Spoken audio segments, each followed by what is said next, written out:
Welcome to our channel. Today we how to log into Yelp Ads affiliate program for local business traffic, beginner guide step by step clearly. To begin, open your web browser. Type in the URL for the Yelp Ads affiliate program. You will be directed to the Yelp Ads homepage. Look for the login option in the upper right corner of the page. Click on the login button. If you already have a Yelp account, enter your email address and password.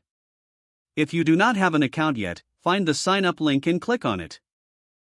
Follow the prompts to create a new Yelp account. Once you have logged in, navigate to the affiliate program section. Locate the affiliate program link on the dashboard. Click on this link to access the affiliate program details. Read through the program requirements and guidelines. Confirm that you meet all eligibility criteria. Look for the application form on the affiliate program page. Fill out the application form with accurate information. Submit the application once you have completed all fields. Check your email for a confirmation message from Yelp.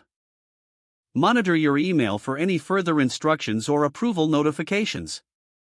Once approved, log back into your account. Access the affiliate dashboard to explore available promotional materials. Utilize the resources provided to drive local business traffic effectively. Start sharing your affiliate links to promote Yelp ads. If the page does not load, refresh the browser or try again in a private or incognito window. Make sure you are using the correct email address, then retype it carefully to avoid small typos. If your password is not accepted, use the reset option and create a new strong password you can remember. Check your spam folder for verification or security emails, then complete any requested confirmation steps. Enable two-factor authentication if available to improve account security and reduce unauthorized access risk. After signing in, review your profile details so your contact information and settings are accurate and current. Don't forget to like this video and subscribe to our channel for more step-by-step tech guides.